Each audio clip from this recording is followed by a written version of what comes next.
Hello, नमस्कार, राधे कृष्णा। कैसे हैं आप सभी लोग और कैसी चल रही है आप सभी लोगों की पढ़ाई या जो आप अपनी लाइफ में कर रहे हैं वो सब कुछ कैसा चल रहा है? मैं आशा करती हूँ कि आप सभी लोग अच्छे से होंगे। मेरा नाम है सोनम यादव और मैं आज आपसे एक बहुत ही महत्वपूर्ण टॉपिक पे बात करने जा रही हूँ। वो टॉपिक है कि हम अपने अंदर से, खास तौर पर फीमेल, हम अपने अंदर से डर और शर्म कैसे निकालें कि हमको डर लगता है, हम किसी को अपनी बात नहीं बता पाते हैं कि हम इस चीज़ की तैयारी करना चाहते हैं या ये स्टार्टअप स्टार्ट करना चाहते हैं या ये काम हम करना चाहते हैं। सिंपल सी भाषा में, सिंपल सी लैंग्वेज में हम कहते हैं कि हम किसी को शेयर नहीं कर पाते हैं कि हम करना क्या चाहते हैं। तो देखिए, अभी कुछ दिन पहले मैं न्यूज़ में सुन रही थी कि 75 ईयर के एक अंकल ही बोलेंगे हम, उन्होंने ग्रेजुएशन अपनी कंप्लीट की है, ठीक है? तो अभी वो इतना ज़्यादा उनको बढ़ावा मिल रहा है, मीडिया भी उनकी मतलब इतनी ज़्यादा उनको कवर कर रही है, हर जगह से उनकी तारीफ़ हो रही है। लेकिन आपने सोचा है क्या कि जब उन्होंने इस बारे में सोचा होगा, जब उन्होंने सोचा होगा कि मैं ग्रेजुएशन करूँगा या पोस्ट ग्रेजुएशन करूँगा, जब उन्होंने इस स्टेप को किसी को बताने के लिए, कदम बढ़ाने के लिए सोचा होगा, तो उन्होंने सोचा होगा कि लोग मेरे बारे में क्या सोचेंगे? या फिर उन्होंने शर्म की होती तो वो किसी को शेयर कर पाते।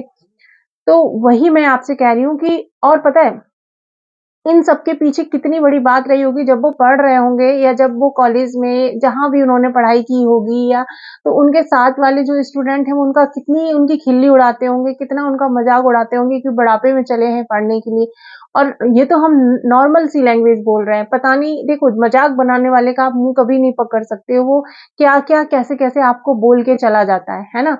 तो उनकी खिल्लियाँ कितनी उड़ी होंगी, उनका मज़ाक कितना उड़ा, लेकिन उन्होंने क्या किया, किसी को नहीं सुना, किसी की बात पर ध्यान नहीं दिया, उन्होंने अपना जो भी उनको करना था उन्होंने किया। 75 ईयर में ग्रेजुएशन एक मायने रखता है।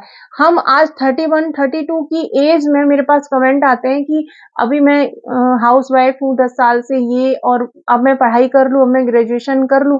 32 ईयर 30 में लोग पूछते हैं, वो 75 ईयर के हैं। तो वही मैं कहना चाह रही हूँ कि अपनी शर्म और अपने डर को त्याग दो कि लोग मेरे बारे में क्या बोलेंगे, लोग मेरे बारे में क्या सोचेंगे।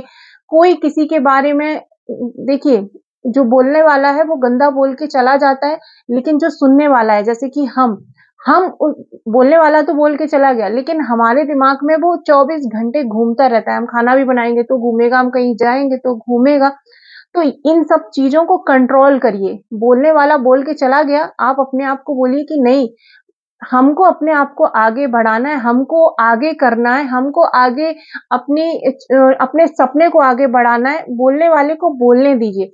देखिए, अभी कुछ दिन पहले मैं सुन रही थी, राजस्थान में 49 या 50 ईयर की एक लेडी ने पढ़ाई करके जॉब पाई है, ठीक है?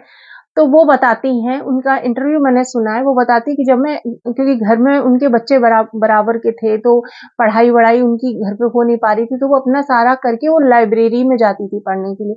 तो पता है लाइब्रेरी में बच्चे क्या बोलते थे कि ताई आई हैं पढ़ने के लिए, है ना? तो वो उस शब्द से, उससे वो रुकी नहीं, उन्होंने अपनी पढ़ाई कंटिन्यू की।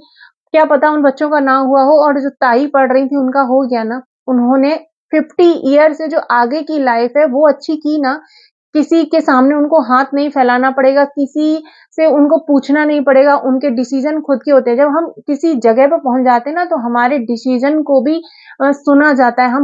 मैं बहुत सारी वीडियो में अपनी बता चुकी हूँ कि हमारे डिसीज़न भी हमारी पोज़ीशन के हिसाब से सुने जाते हैं। हम जब कुछ नहीं है, तो हमारे डिसीज़न भी किसी के लिए मायने नहीं रखते हैं। जब हम कुछ हो जाते हैं, तो हमारे डिसीज़न भी सुने जाते हैं, पूछा जाता है, क्या ऐसे काम हम कर लें? तो अपनी शर्म को, अपने डर को त्यागो। और एक एग्ज़ाम्पल से समझाती हूँ मैं आपको। देखिए, अभी कुछ दिन पहले, कुछ दिन क्या, साल 2 साल पहले की बात है कि विराट कोहली खेल नहीं पा रहे थे, है ना? हर जगह वो आउट हो रहे थे या वो रन नहीं बना पा रहे थे। तो किसी भी गेम में उनका कोई भी अच्छा प्रदर्शन नहीं था। उनको इतना ज़्यादा, विराट कोहली क्या, हार्दिक पांड्या, उनके साथ भी यही था, नहीं खेल पा रहे थे। कभी समय होता है ना, कभी हम नहीं कर पाते, कभी हम कर लेते हैं। उनका इतना बुरा समय था कि लोग उनकी इतनी खिल्लियाँ उड़ाते थे, आपने भी सुना होगा, न्यूज़ में था।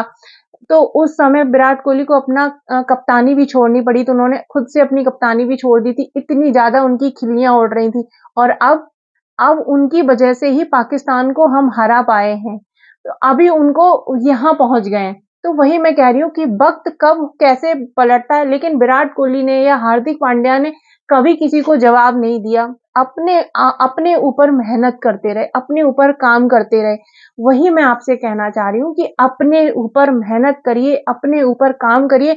आपने जो सपना बना लिया है, आपने जो स्टेप उठा लिया है, उस पर लगे रहिए। और जब आप कोई स्टेप उठा रहे हैं, जब आप कोई कुछ करना चाह रहे हैं, आपका जो सपना है, आप जो भी करना चाह रहे हैं, पहले उस पे समय लगाइए। जितना भी आप समय लगा सकते हैं, पहले उसको सोचिए कि उसका प्लस क्या होगा, उसका माइनस क्या होगा, कितने ईयर लग जाएँगे या कितना समय लग जाएगा, मुझे कितनी मेहनत करनी पड़ेगी, मुझे क्या-क्या करना पड़ेगा, तब समय लगाइए। और जब वो आप फाइनल कर लें, उसके बाद नहीं रुकना है। फिर आपको चाहे कितनी भी परेशानियाँ आएँ, चाहे कितना भी लोग आपको कितना भी गंदा बोलें, फिर नहीं, फिर चल दिए हैं कदम, अब नहीं रुकेंगे, ठीक है?